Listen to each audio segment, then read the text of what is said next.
아이고, 배야. 일한 할머니가 앓는 소리를 내며 방바닥에 머리를 짚고 엎드려 있었습니다. 작은 반지하 원룸 안에서 배를 움켜잡고 헐떡이던 할머니는 휴대폰을 들어 구급차를 부르려다 이내 다시 내려놓았습니다. 이렇게 병원에 가면 치료비가 더 늘어날 게 뻔했기 때문이죠. 쾅쾅쾅. 고통이 조금 사그라들 즈음 밖에서 누군가 요란하게 현관문을 두드렸습니다. 고개를 들어보니 방 안은 어둑어둑했습니다. 반지하라서 원래도 빛이 잘 들어오지 않아 지금이 몇 시인지 가늠할 수도 없었습니다. 쾅쾅쾅. 딩동딩동. 발 없어요? 문 좀 열어봐요. 초인종을 눌러대며 소리를 치는 통에 할머니는 무거운 몸을 간신히 이끌고 문 앞으로 나갔습니다. 누구세요?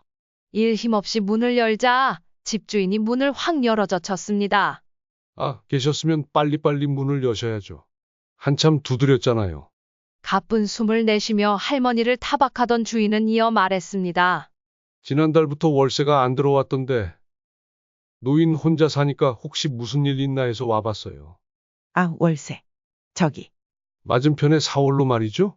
거기도 작년에 노인 세입자가 있었는데 죽은 지 한참 지나서 발견됐다고요. 그런데 할머니는 근처에 아들이 산다니까 내가 받았지.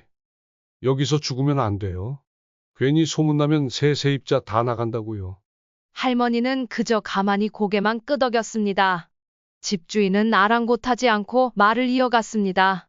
그나저나 월세가 안 들어와서 할머니 아들한테 전화했더니 연락도 안 받고 지난달 거랑 이번 달 거 다 입금하세요. 안 그러면 다음 달에 방 빼야 하는 거 아시죠? 그러고는 계좌번호가 적힌 종이를 할머니의 손에 쥐어주고는 문을 쾅 닫고 나가버렸습니다. 예전 같았으면 주인의 무례한 말과 행동에 항의라도 했을 테지만 이제는 그럴 기운도 남아있지 않았습니다. 빛도 잘 들지 않는 좁은 방 안에서 병든 몸을 끌며 죽을 날만 기다리고 있는 신세에 화를 내는 게 무슨 의미가 있을까 싶었죠. 다음 달에 방을 빼야 한다니 그렇게 된다면 어쩔 수 없는 일일 것입니다. 물론 그때까지 살아있다면요. 오늘 이야기의 주인공은 올해 76세인 최옥자 아씨입니다. 그리고 최옥자를 이 위기에 처하게 한 아들은 45세의 서준입니다. 아들의 부탁으로 평생 시골에서 살던 최옥자는 멀쩡한 집을 팔고 아들이 사는 서울로 이사했습니다. 하지만 지금 최옥자 곁에 남은 것은 아무것도 없었습니다. 집도 돈도 그리고 이제는 아들마저도요. 모든 것이 불과 1, 2년 사이에 바뀌어버린 처지였습니다. 남편이 세상을 떠난 후 최옥자는 농부였던 남편과 함께 시골 마을에서 살아왔습니다. 그들에게는 아들이 하나 있었는데 최옥자와 남편의 인생은 오직 한 단어로 설명될 수 있었습니다. 바로 서줄라는 아들의 이름이죠. 남들이 노후를 대비해 적금을 들고 연금을 준비할 때 최옥자 부부는 오로지 아들에게 모든 것을 쏟아부었습니다. 아들이 곧 미래였고 아들이 자신들의 노후였던 것입니다. 최옥자 부부는 평생 농사를 지으며 아들을 가르쳤습니다. 아들이 중학교를 졸업하자마자 서울에 있는 친척집에 보내 학비와 생활비를 대며 공부를 시켰습니다.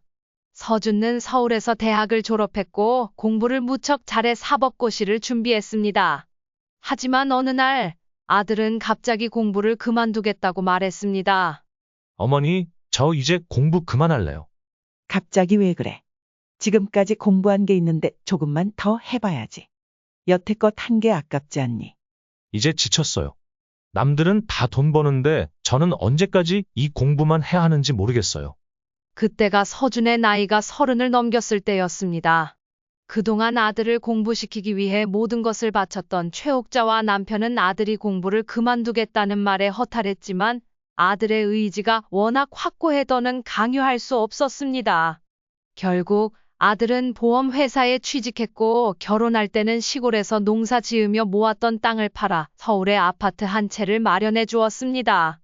그때부터 최옥자 부부는 나이 들어 농사도 더 이상 지을 수 없었고 그 무렵 남편이 병에 걸려 몸져 누웠습니다. 나 죽으면 농사는 못 짓더라도 땅은 남겨둬야지. 그래야 돈이라도 나올 텐데. 우리 아들 결혼시키려면 그 땅 다 팔아야 하는 거야. 난 입에 풀칠만 하면 되지. 서준도 요즘 돈 잘 버는데 그 땅 없어도 괜찮아요. 걱정하는 남편을 최옥자가 안심시켰고 그게 모든 일의 시작이었습니다. 아들이 결혼한 후 며느리는 곧 아이를 가졌고 손주가 태어나자마자 최옥자는 남편을 잃었습니다. 아들은 갓 태어난 아들을 보며 아버지를 잃은 슬픔을 조금이나마 달래는 듯 보였지만 최옥자의 마음은 쉽게 달래지지 않았습니다. 기력이 점점 쇠해가던 어느 날 아들이 최옥자에게 말했습니다. 엄마, 그러지 말고 서울로 이사 오세요. 내가 어떻게 서울에 가니? 엄마, 아들 집에 오시는 건데 왜 못 와요? 언제든 오실 수 있잖아요. 그럼 이 집은 어떡하고? 팔아야죠. 그 시골 집을 놔둔다고 뭐 하겠어요. 가격도 오를 것 같지 않고 그냥 서울로 오세요. 내가 가서 뭘 하냐? 뭘 하시긴요? 저희 아기도 봐주시고 하시면 되죠. 장인 어르신이 봐주실 상황도 아니고. 며느리의 부모는 어릴 적 어머니를 여의고 아버지는 병원 신세를 지고 있던 터라 손주를 봐줄 수 있는 상황이 아니었습니다. 엄마도 거기 혼자 계시면 우울증 걸려요. 뭐라도 하셔야죠. 아들의 말에 결국 최옥자는 서울로 올라가기로 결심했습니다. 혼자 이 집에 계속 있다가는 정말 미칠 것만 같았으니까요. 저희 집 근처에 집을 구해드릴게요. 월세는 저희가 낼 테니. 처음에는 같이 살자는 말인 줄 알았지만 아들은 근처로 이사 오라는 뜻이었습니다. 같이 사는 건 불편하실 거예요. 엄마도 자기 공간이 있어야죠. 그래, 알았다. 어차피 아기 봐주실 거니까 거의 저희 집에 계실 테니 큰 집은 필요 없잖아요. 저희도 요즘 여력이 안 돼서요. 그래, 괜찮다. 늙은이 혼자 사는데 집 크면 청소만 힘들지. 아들의 말에 결국 최옥자는 집을 팔고 그 돈을 모두 아들에게 주었습니다. 그렇게 최옥자는 단출한 짐을 싸서 서울로 올라갔습니다. 터미널까지 마중 나온 아들은 최옥자를 차에 태우고 자신이 사는 동네로 데리고 갔습니다. 저기가 저희 아파트예요. 엄마랑 걸어서 10분 거리예요. 아파트를 가리키며 자랑하듯 말하는 아들. 도착한 곳은 4층짜리 건물이었고 건물 외벽에는 풍림빌라 라는 낡은 글씨가 적혀 있었습니다. 여기에요. 풍림빌라. 외관은 오래되어 보였지만 아들은 리모델링을 했다고 말하며 최옥자의 짐을 들어주고 건물 안으로 들어갔습니다. 그런데 아들은 위층이 아닌 아래층으로 발을 내디뎠습니다. 아들은 반지하 문을 열고 말했습니다. 그래도 혼자 사시기엔 괜찮죠? 이 동네 반값이 워낙 비싸서 반지하로 구했어요. 형편이 좀 나아지면 더 좋은 곳으로 옮겨드릴게요. 됐다. 여기면 충분하다. 물론 최옥자도 반지하 원룸이 마음에 드는 건 아니었지만 아들의 말처럼 손주를 돌보려면 대부분 아들네 집에 있을 것이니 좋은 집에 살아봤자 무슨 소용인가 싶었습니다. 크게 신경 쓰지 않았습니다. 아들이 떠나고 난 뒤 최옥자는 방 안을 둘러보았습니다. 방 한쪽 벽에는 커다란 창문이 있었지만 반지하라 도로만 보일 뿐이었습니다. 창가에 바싹 다가가 밖을 내다보자 멀리 아들의 아파트가 어렴풋이 보이는 것 같았습니다. 그때 창문 앞을 스쳐 지나가는 행인의 발이 눈에 들어왔습니다. 최옥자는 밖에서 보이지 않게 창문을 닫아버렸습니다. 얼마 지나지 않아 며느리가 다시 회사에 복직했고 최옥자는 아들을 도와 손주를 돌보기 시작했습니다. 저희 출근할게요. 잘 부탁드려요. 아들 부부는 매일 아침 7시에 집을 나섰고 최옥자는 그 전부터 아들의 집으로 가야 했습니다. 그때부터 최옥자의 전쟁 같은 하루가 시작되었습니다. 70이 넘은 나이에 갓난아기를 돌보는 일은 절대 쉽지 않았습니다. 허리, 손목, 무릎은 금방이라도 부서질 것 같았고 잠시도 앉아서 쉴 틈이 없었습니다. 벌써 40년 전의 일이라 손주를 키우는 요령이 부족한 건가 싶기도 했습니다. 서준도 아기 때 이렇게 키웠던가 싶으면서도 체력은 예전과 비교할 수 없었습니다. 게다가 단순히 아기만 보는 것이 아니었습니다. 맞벌이를 하는 아들 내외의 집안일도 거의 맡게 되었습니다.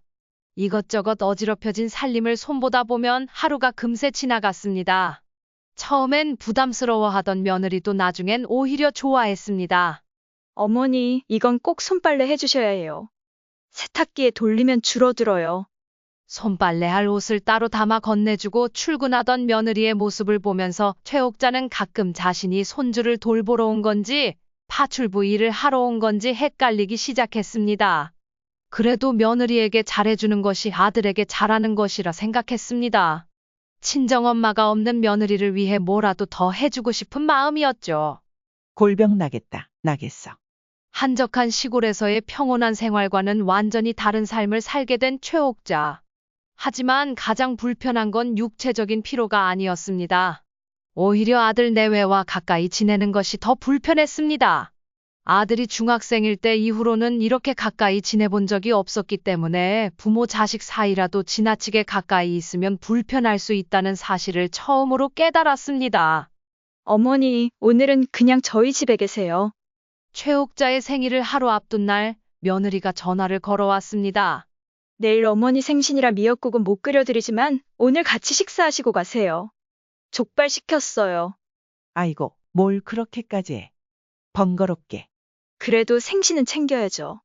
지친 몸을 눕히고 싶었지만 며느리가 자신을 신경 써준다는 마음에 거절할 수 없었습니다. 지금 서준 씨랑 아버지 병원 잠깐 들렀다가 가는 길이에요. 조금만 기다려주세요. 그래, 알았다. 아들과 며느리가 도착했을 때 시계를 보니 이미 8시 반이 넘은 시간. 족발은 차갑게 식어 있었습니다. 죄송해요. 아빠랑 얘기 좀 하느라. 아니다. 사돈 건강은 괜찮으시고. 똑같죠. 어서 드세요. 시간이 너무 늦어 음식이 입으로 들어가는지 코로 들어가는지도 모를 지경이었습니다. 서둘러 식사를 끝내고 아들은 씻으러 들어갔고 최옥자는 집으로 돌아가려 짐을 챙겼습니다. 이제 인사를 하고 가려고 하는데 안방에서 아들과 며느리의 대화 소리가 들렸습니다. 피곤한데 왜 굳이 이 밤에 생신을 챙기라고 해? 내가 뭐 당신한테 생신상 차리라고 한 것도 아니잖아. 옆에 사시는데 밥 한 끼 같이 안 먹어. 언젠 내가 엄마 생일을 챙긴 적이나 있었나? 그래도 어머니 생신도 안 챙기면 어머니가 나를 뭐라고 생각하시겠어? 해야 하는데 피곤해 죽겠다. 금방 먹었잖아. 근데 족발이 뭐야? 족발이. 대충 먹으면 되지. 저녁 생각도 없었는데. 다음부터는 그냥 용돈이나 드려. 며느리도 저렇게 말하는데 핏줄인 아들이 엄마를 저렇게 귀찮아하는 모습을 보니 최옥자는 창피하고 서러웠습니다. 더는 듣고 있을 수 없어서 최옥자가 조용히 말을 꺼냈습니다. 이제 그만 가봐야겠다. 최옥자가 아들에게 말하자 아들과 며느리가 놀라 문 밖으로 나왔습니다. 앞으로는 생일 같은 거 굳이 챙기지 않아도 돼. 나도 오늘은 그냥 집에서 쉬고 싶었어. 괜히 하지 않아도 될 말을 덧붙이며 집을 나섰습니다. 어쩌면 자신의 기분이 상했다는 것을 표현하고 싶었던 모양이었습니다. 집에 도착하자 아들에게 전화가 걸려왔습니다. 엄마, 오늘 회사 일도 있고 병원도 다녀오느라 너무 피곤했어요. 아니다. 앞으로는 정말 이런 거 신경 쓸 필요 없다. 그러자 옆에서 며느리가 아들의 휴대폰을 빼앗아 들고 말했습니다. 어머니, 다른 뜻은 없었어요. 저희가 좀 개인주의적이라 그런 거 잘 못 챙겨요. 솔직한 편이라서요. 그래서 오늘처럼 서운한 일이 있더라도 좀 이해해 주세요. 요즘 며느리들은 다들 이렇게 당돌한가? 최옥자는 그런 생각이 들었습니다. 아들과 며느리는 정말 잘 만난 것 같았습니다. 최옥자는 문득 예전 시어머니에게 싫은 소리 하나 하지 못하고 그저 앵무새처럼 예 하며 순종했던 시절을 떠올렸습니다. 물론 그때와 지금은 시대가 달라졌지만 며느리가 말하는 개인주의가 이런 건가 싶었습니다. 그때 최옥자가 대답도 하기 전에 며느리는 다시 아들에게 전화를 넘겼습니다. 엄마, 이해해 주세요. 나쁜 뜻은 전혀 없어요. 전화를 끊고 나서도 한참 동안 기분이 좋지 않았습니다. 그날 이후로는 아들 내외와 식사하는 것이 웬만하면 피하고 싶어졌습니다. 몇 달 후 어느 날 아침 최옥자는 배가 아파 이부자리에서 일어나는 것조차 힘들었습니다. 더위를 먹은 건지 나이를 먹어서인지 요즘 들어 입맛도 없고 몸도 축축 처졌습니다. 특히 오늘은 더 힘들었습니다. 차라리 직장에 다니는 사람이었다면 하루쯤 쉬었겠지만 최옥자가 조금 아프다고 쉬면 아들이나 며느리가 직장에 갈 수 없었기 때문에 어쩔 수 없이 몸을 일으켰습니다. 약속된 시간이 되기 30분 전 최옥자는 배가 너무 아파 도저히 아들네 집에 갈 수 없었습니다. 서준야, 오늘 내가 병원에 좀 다녀와야 할 것 같아. 그럼 아기는요? 금방 갔다 올 테니 회사에 좀 말하고 늦게 가면 안 될까? 지금 출발해야 하는데 어떻게 당일에 그렇게 갑자기? 웬만하면 가려고 했는데 지금 병원도 아직 안 열었고 시까지 기다렸다가 가면 한참 걸릴 것 같아. 그럼 응급실에 다녀오세요. 응급실까지 가긴 좀 그렇고 그냥 병원 문 열면 다녀올게. 아들은 못마땅한 듯 대답하며 전화를 끊었습니다. 병원에 다녀온 최옥자는 이런저런 검사를 받은 후 약을 처방받고 서둘러 아들네 집으로 갔습니다. 미안하다. 아침에 배가 너무 아파서. 괜찮아요. 아기 받아주세요. 저 지금 나가야 해요. 알았다. 미안하다. 얼른 가봐. 며느리가 출근하고 최옥자는 손주를 안고 한숨 돌렸습니다. 오후에 출근해야 한다던 며느리가 늦을까봐 서둘러 오느라 최옥자는 땀범벅이 되었습니다. 병원에서는 큰 이상은 없다고 했지만 계속 아프면 내시경 검사를 받아야 한다는 말을 들었습니다. 그러나 일주일이 흘렀을 때 최옥자는 다시 복통을 느꼈습니다. 아들 내외가 모두 출근한 오전이었습니다. 내시경 검사는 다음 날이었고 아들은 그날 늦게 출근하기로 했는데 오늘은 갑자기 조퇴시키기 어려운 상황이었습니다. 점심시간이 되자 통증이 심해진 최옥자는 아들에게 전화를 걸었습니다. 서준야, 엄마 배가 너무 아파서 그러는데 잠깐 병원에 좀 다녀와야 할 것 같아. 또요. 그럼 지금 제가 가야 하나요? 내가 오기 전까지만이라도 잠깐 아기를 봐줄 사람이 있으면 좋겠는데 지우이 고모가 근처에 살잖니. 잠깐 와줄 수 있을까? 지우은 최옥자의 남편의 여동생이었습니다. 젊었을 때는 같은 동네에 살며 친하게 지냈지만 지우이 상경하면서 자연스럽게 멀어졌습니다. 남편이 죽고 나서야 다시 자주 연락하기 시작했지만 아들과는 별로 가까운 사이는 아니었습니다. 알겠어요. 잘 됐네요. 저 일하러 가야 해서. 알았다. 그렇게 최옥자는 서연이 지우를 불렀습니다. 와, 언니. 서준네 집 정말 좋다. 성공했네. 서연이가 집을 둘러보며 감탄하듯 말했습니다. 그래요. 언니는 좋겠어요. 오빠 돌아가시고 애들이 먼저 언니 모시겠다고 한 거잖아. 같이 살지도 않는 서연이가 최옥자를 부러워하며 내뱉은 말이었습니다. 최옥자는 어쩐지 솔직하게 말하기 어려워 같이 사는 척 웃으며 넘겼습니다. 나는 우리 남편 죽으면 애들이 나 데리고 살려나 몰라. 요양원에 안 보내면 다행이지. 서연이의 말에 최옥자는 대꾸도 하지 못하고 쓴웃음을 지었습니다. 아, 병원 가신다고 했죠? 얼른 다녀와요. 괜히 아픈 사람 붙잡고 있었네. 많이 아픈 건 아니죠, 언니? 아니에요. 그냥 금방 다녀올게요. 그렇게 최옥자는 서연에게 아이를 맡기고 병원으로 향했습니다. 당장의 큰 검사는 하지 않았지만 뭔가 큰 병이라도 생긴 것 같은 불안감이 그녀를 휘감았습니다. 집으로 돌아오니 서연이는 급한 약속이 있다며 나가버렸습니다. 서연이가 아들네 집에 있던 시간은 1시간이 채 되지 않았습니다. 다시 최옥자가 아이를 보고 있을 때 아들에게서 전화가 왔습니다. 고모는 가셨어요? 그래, 아까 갔지. 저희는 저녁 먹고 들어가려고 하는데 조금만 더 계실 수 있죠? 알았다. 그런데 이번에도 옆에 있던 며느리가 아들의 휴대폰을 가져가더니 최옥자에게 말했습니다. 어머니, 다음부터는 아무도 없는 집에 손님을 부르지 말아주세요. 그건 좀 실례라고 생각해요.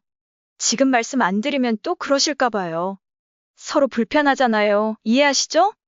서준한테 허락받고 부른 건데. 서준 씨가 어머니한테 안 된다고는 못하죠. 하지만 몸이 안 좋으셔서 부르셨다니 이해는 하지만 다음에는 그러지 말아 달라는 부탁이에요. 말은 상냥했지만 그 내용은 전혀 상냥하지 않았습니다. 그리고 친구를 불러서 논 것도 아니고 병원에 가는 동안 잠깐 아기를 맡긴 것뿐이었습니다. 아들과 며느리는 어디가 아픈지도 묻지 않았습니다. 요즘 시대가 아무리 바뀌었다 해도 이렇게 부모를 무시하는 자식들이 있는가 싶었습니다. 최옥자는 스스로 알았다고 했지만 계속 듣고만 있는 아들에게도 서운함이 가득했습니다. 그래서 이번에는 그냥 참지 않기로 했습니다. 애미야, 내가 늘 그러는 것도 아니고 몸이 아픈데 어떻게 하겠니? 그렇다고 회사에 있는 너희에게 당장 오라고 할 수도 없지 않느냐. 그래서 서준의 고모한테 부탁한 거야. 너희도 아플 때는 회사도 쉬고 그러잖아. 그런데 나는 뭐 휴가가 있니? 조퇴가 있니? 그걸 가지고 손님을 데려왔다고 실례라고 하는 건가? 시어머니의 말이 끝나기도 전에 아들이 다시 전화를 넘겨받아 말했습니다. 그만하세요, 엄마. 그냥 서로 다음부터 조심하면 되죠. 왜 별것도 아닌 일로 그러세요? 애엄마도 말이 심했으면 제가 잘 말할게요. 어머니도 며느리한테 너무 뭐라고 하지 마세요. 기가 막혔지만 최옥자는 그냥 참기로 했습니다. 여기서 더 큰 소리를 내봤자 내일 또 봐야 할 아들과 며느리니까요. 그저 평화를 유지하기 위해 참는 것이 낫다고 생각했습니다. 그때부터 최옥자는 아파도 티를 내지 않았습니다. 며느리와의 불편한 관계는 지속되고 있었습니다. 아들과의 관계도 그리 편하지 않았습니다. 아들은 이성적인 척하지만 결국은 늘 자기 아내 편이었습니다. 이런저런 얘기를 나눠봤자 결국 서운한 건 자신뿐이었습니다.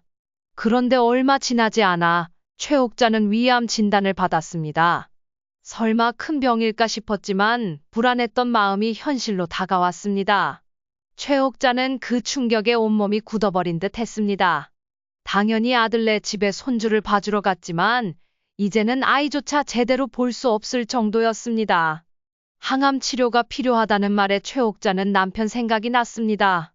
남편도 병으로 죽기 전 한 달 동안 병원에 누워 비참하게 생을 마감했습니다. 괴로워하던 남편의 마지막 모습이 자꾸만 떠올랐고 최옥자는 자신도 그렇게 될까봐 두려웠습니다. 그렇지만 이대로 남편을 따라갈 수는 없었습니다. 치료를 받으려면 아들에게 말해야만 했습니다. 문제는 아기 돌보기가 힘들어질 것이라는 사실이었습니다. 아들이나 며느리가 일을 쉬거나 사람을 써서 대체해야 할 것이니 경제적으로도 큰 부담이 될 것이 뻔했습니다. 이 때문에 말을 꺼내기가 쉽지 않았습니다.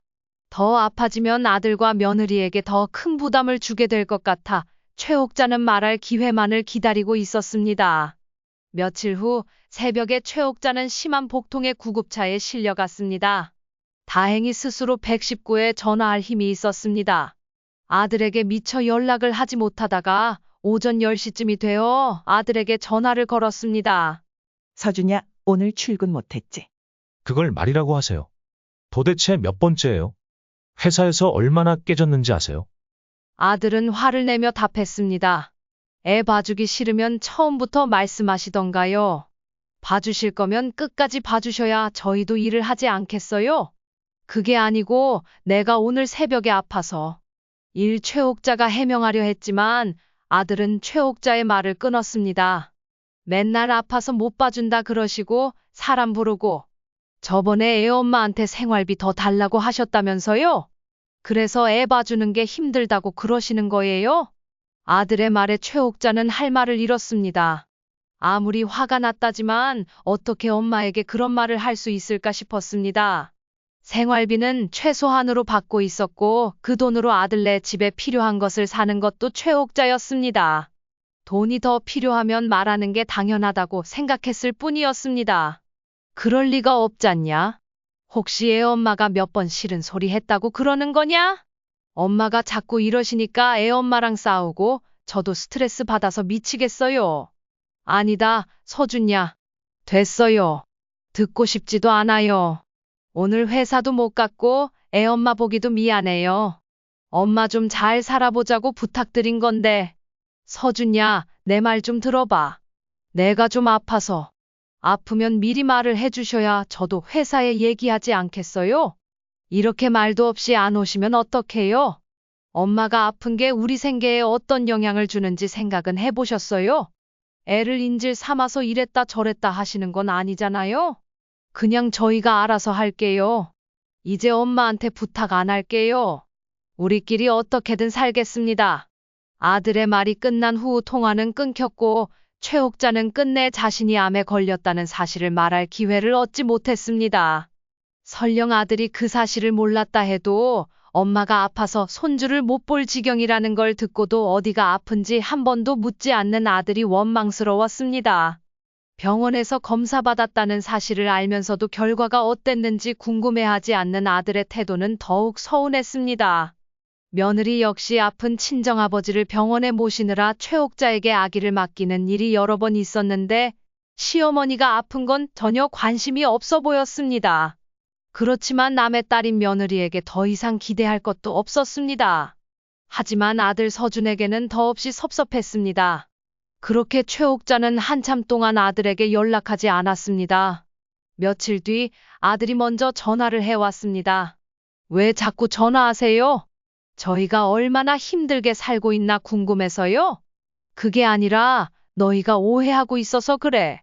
내가 애를 봐주기 싫어서가 아니고 정말로 아파서 그랬어. 어디가 아프시길래 손자까지 내팽개치신 거예요? 그제서야 아들은 처음으로 최옥자에게 어디가 아프냐고 물었습니다. 최옥자는 잠시 머뭇거리다가 어렵게 말을 꺼냈습니다. 아이야, 나 암이란다. 아들은 잠시 말이 없었습니다. 암이라니. 그래서 그동안 말하기가 어려웠어. 나도 받아들일 시간이 필요했어.